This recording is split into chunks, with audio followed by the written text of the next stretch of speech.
ಹೊಸತೊಡಕಿಗೆ ಅಂತ ಮಾಡಿದ್ದ ಈ ಹಳ್ಳಿ ಸ್ಟೈಲ್ ಮಟನ್ ಸಾಂಬಾರ್ ಸೂಪರ್ ಟೇಸ್ಟಿಯಾಗಿ ಬಂದಿತ್ತು. ನಿಮಗೂ ಈ ರೆಸಿಪಿ ಮಾಡಬೇಕಂತ ಆಸೆ ಆಗ್ತಿದ್ಯಾ? ಹಾಗಿದ್ರೆ ಈ ವಿಡಿಯೋನ ಪೂರ್ತಿಯಾಗಿ ನೋಡಿ. ಹಾಯ್ ಫ್ರೆಂಡ್ಸ್, ನಮಸ್ಕಾರ. ಎಲ್ರಿಗೂ ವೀಣಾ ಫುಡಿ ಸ್ಟುಡಿಯೋಗೆ ಸ್ವಾಗತ. ಇವತ್ತು ನಾನು ಮೇಕೆ ಮಟನ್ ಯೂಸ್ ಮಾಡಿಕೊಂಡು ಒಂದು ಒಳ್ಳೆ ಹಳ್ಳಿ ಸ್ಟೈಲ್ ನಲ್ಲಿ ಮಟನ್ ಸಾಂಬಾರ್ ಹೇಗೆ ಮಾಡೋದು ಅಂತ ತೋರಿಸ್ಕೊಡ್ತೀನಿ. ನಾನಿಲ್ಲಿ 1/4 kg ಮೇಕೆ ಮಟನ್ ತಗೊಂಡಿದ್ದೀನಿ. ಇದರಲ್ಲಿ 1/4 kg ಲಿವರ್ ಇದೆ. ಒಂದು 3 ಸಾರಿ ವಾಶ್ ಮಾಡಿಕೊಂಡು ಮತ್ತೆ 1 ಸ್ಪೂನು ಅರಿಶಿನ ಹಾಕೊಂಡು ಇನ್ನೊಂದು ಸರಿ ವಾಶ್ ಮಾಡಿ ಇಟ್ಕೊಂಡಿದ್ದೀನಿ. ಇಷ್ಟ ಇಲ್ಲದೆ ಇದ್ದವರು ಕುರಿ ಮಟನ್ ಸಹ ಉಪಯೋಗಿಸ್ಕೊಂಡು ಈ ಮಟನ್ ಸಾಂಬಾರ್ ಮಾಡ್ಕೋಬಹುದು. ಮಟನ್ ಅಥವಾ ಚಿಕನ್ ಯಾವುದೇ ಆಗಿರಲಿ, ನಾವು ಅರಿಶಿನ ನೀರಲ್ಲಿ ಸ್ವಲ್ಪ ಹೊತ್ತು ನೆನೆಸಿ ತೊಳೆಯೋದ್ರಿಂದ ವಾಸನೆ ಎಲ್ಲ ಹೋಗುತ್ತೆ. ಮಟನ್ ಎಲ್ಲ ತೊಳೆದು ಪಕ್ಕಕ್ಕೆ ಇಟ್ಕೊಂಡ್ಮೇಲೆ ಒಂದು ಮಸಾಲೆಯನ್ನು ರೆಡಿ ಮಾಡ್ಕೊಳ್ಳೋಣ. ನಾನಿವತ್ತು ಎಲ್ಲ ಮಸಾಲೆಗಳನ್ನ ಹುರ್ಕೊಂಡು ಮಾಡ್ತಾ ಇದ್ದೀನಿ. ಹೀಗೆ ಮಾಡೋದ್ರಿಂದ ತುಂಬ ಟೇಸ್ಟ್ ಆಗಿರುತ್ತೆ. ಬನ್ನಿ ಹಾಗಾದ್ರೆ ಏನೇನು ಮಸಾಲೆ ಸಾಮಾನು ಬೇಕು ಅಂತ ನೋಡೋಣ. 1 ಕಪ್ಪು ತೆಂಗಿನಕಾಯಿ ಚೂರು, 1 ಗಡ್ಡೆ ಬೆಳ್ಳುಳ್ಳಿ ಬಿಡಿಸಿಟ್ಕೊಂಡಿದ್ದೀನಿ, ಮತ್ತೆ 1 ಈರುಳ್ಳಿ ಸಹ ಹೆಚ್ಚಿಟ್ಕೊಂಡಿದ್ದೀನಿ. ಅದಕ್ಕೆ 1 ಇಂಚು ಶುಂಠಿ, ಮತ್ತೆ 1-2-3 ಚಕ್ಕೆ ಪೀಸು, 1-2 ಲವಂಗ, ಬ್ಯಾಡಗಿ ಮೆಣಸಿನ್ಕಾಯಿ 5, ಗುಂಟೂರು ಮೆಣಸಿನ್ಕಾಯಿ 5, ಮತ್ತೆ ಹುರಿಯೋದಿಕ್ಕೆ ಅಂತಾನೆ ಇನ್ನೊಂದು ಈರುಳ್ಳಿ ಹೆಚ್ಚಿಟ್ಕೊಂಡಿದ್ದೀನಿ. ಹಾಗೆ ಇನ್ನೊಂದು ಗಡ್ಡೆ ಬೆಳ್ಳುಳ್ಳಿ ಸಹ ಬಿಡಿಸಿಟ್ಕೊಂಡಿದ್ದೀನಿ.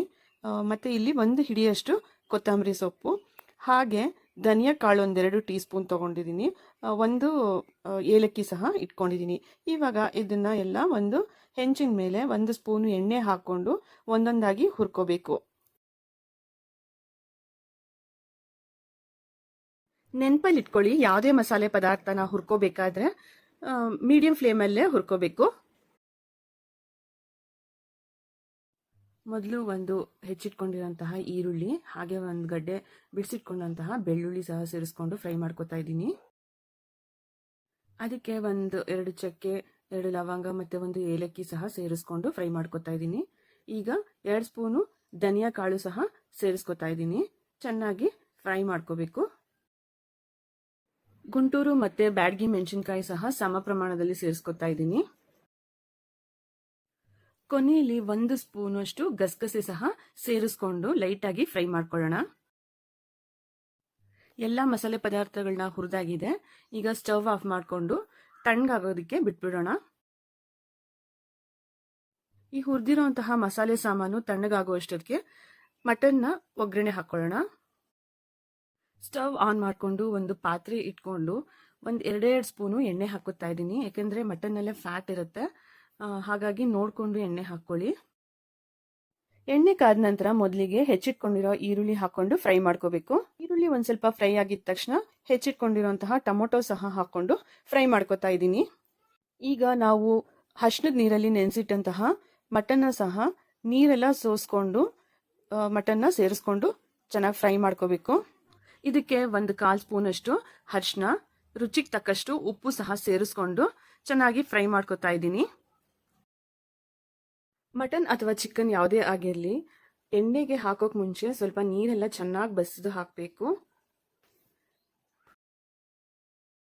ಮಟನ್ಗೆ ಉಪ್ಪು ಚೆನ್ನಾಗಿ ಹಿಡಿಬೇಕು ಅಂದರೆ 1-2-3 ನಿಮಿಷ ಫ್ರೈ ಮಾಡಿಕೊಂಡು ನಂತರ ಒಂದು ಪ್ಲೇಟ್ ಮುಚ್ಚಿ 3-5 ನಿಮಿಷ ಬಿಟ್ಬಿಡ್ಬೇಕು. ಇದರಿಂದ ಚೆನ್ನಾಗಿ ಉಪ್ಪು ಹಿಡ್ಕೊಳ್ಳುತ್ತೆ. ಈ ಮಟನ್ ಸಾರು ಸೂಪರ್ ಟೇಸ್ಟು, ಅನ್ನ ಮತ್ತು ಮುದ್ದೆ ಎರಡರ ಜೊತೆಗೂ ಚೆನ್ನಾಗಿರುತ್ತೆ. ನೋಡಿ, ಈ ಥರ ಚೆನ್ನಾಗಿ ಉಪ್ಪೆಲ್ಲ ಕಲಿಸ್ಕೊಳ್ಳೋವರೆಗೂ ಮಟನ್ನ ಚೆನ್ನಾಗಿ ಫ್ರೈ ಮಾಡ್ಕೊತಾ ಇದ್ದೀನಿ. ಮಟನ್ಗೆ ಸ್ವಲ್ಪ ಉಪ್ಪೆಲ್ಲ ಹಿಡ್ಕೊಳ್ಳೋ ಅಷ್ಟೊತ್ತಿಗೆ ನಾವು ಒಂದು ಮಸಾಲೆನ ರೆಡಿ ಮಾಡ್ಕೊಳ್ಳೋಣ. ಫಸ್ಟ್ ನಾನಿಲ್ಲಿ ಹಸಿ ಪದಾರ್ಥಗಳನ್ನ ಹಾಕೋತಾ ಇದ್ದೀನಿ. 1 ಕಪ್ಪು ತೆಂಗಿನಕಾಯಿ, 1 ಗಡ್ಡೆ ಬೆಳ್ಳುಳ್ಳಿ, 1 ಈರುಳ್ಳಿ, ಮತ್ತು ಶುಂಠಿ, ಹಾಗೆ ಕೊತ್ತಂಬರಿ ಸೊಪ್ಪು ಎಲ್ಲ ಹಾಕ್ಕೊಂಡು ಮತ್ತು ಈಗಾಗಲೇ ಹುರಿದಿಟ್ಕೊಂಡಿದ್ದ ಮಸಾಲೆ ಸಾಮಾನುಗಳನ್ನ ಸಹ ಸೇರಿಸ್ಕೊತಾ ಇದ್ದೀನಿ. ಒಂದು ಸ್ವಲ್ಪ ನೀರು ಸೇರಿಸ್ಕೊಂಡು ಮಸಾಲೆನ ನುಣ್ಣಗೆ ರುಬ್ಕೋಬೇಕು. ನಾನಿಲ್ಲಿ ಇವತ್ತು ಮಿಕ್ಸಿಲಿ ರುಬ್ಕೋತಾ ಇದ್ದೀನಿ. ನಮ್ಮ ಹಳ್ಳಿಲಂತೂ ಕೈಯಲ್ಲಿ ರುಬ್ಬೋದ್ರಿಂದ ತುಂಬ ಟೇಸ್ಟಿಯಾಗಿ ಬರುತ್ತೆ ಸಾಂಬಾರು. ಈಗ 5 ನಿಮಿಷ ಆಗಿದೆ, ತೆಗೆದು ನೋಡೋಣ. ಮಟನ್ ನೀರೆಲ್ಲ ಇಂಗಿ ಉಪ್ಪೆಲ್ಲ ಹಿಡ್ಕೊಂಡಿರುತ್ತೆ. ಒಂದ್ಸತಿ ಚೆನ್ನಾಗಿ ಕಲಿಸ್ಕೊತಾ ಇದ್ದೀನಿ. ಈಗ ನಾವು ರುಬ್ಬಿಟ್ಕೊಂಡಂತಹ ಮಸಾಲೆನ ಸಹ ಇದಕ್ಕೆ ಸೇರಿಸ್ಕೊಂಡು ಚೆನ್ನಾಗಿ ಒಂದ್ಸತಿ ಮಿಕ್ಸ್ ಮಾಡ್ಕೊತಾ ಇದ್ದೀನಿ. ನೀರು ನೀವು ನೋಡ್ಕೊಂಡು ಹಾಕ್ಕೊಳ್ಳಿ. ಮಟನ್ ಸಾರು ಆಗಿರೋದ್ರಿಂದ ನಿಮ್ಗೆ ಎಷ್ಟು ತೆಳ್ಳಗೆ ಬೇಕೋ ಅಷ್ಟು ನೀರು ಸೇರಿಸ್ಕೊಂಡು ಕಲಿಸ್ಕೋಬೇಕು. ಒಂದ್ಸತಿ ಎಲ್ಲ ಚೆನ್ನಾಗಿ ಮಿಕ್ಸ್ ಮಾಡ್ಕೊಳ್ಳೋಣ. ನೋಡಿ, ಇಷ್ಟು ತೆಳ್ಳಗಿದ್ರೆ ಸಾಕು.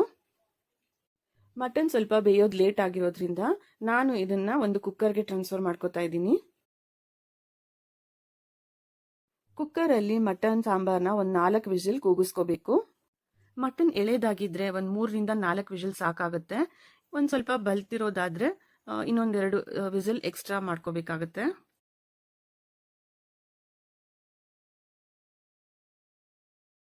ಮಟನ್ ನಾನು ತಗೊಂಡಿರೋದು ಸ್ವಲ್ಪ ಎಳೆದಾಗಿರೋದ್ರಿಂದ 4 ವಿಸಿಲ್ ತಗೊಂಡಿದ್ದೀನಿ. ಈಗ ಟೇಸ್ಟಿಯಾದ ಸೂಪರ್ ಆಗಿರುವ ಮಟನ್ ಸಾಂಬಾರ್ ರೆಡಿ ಆಗಿದೆ.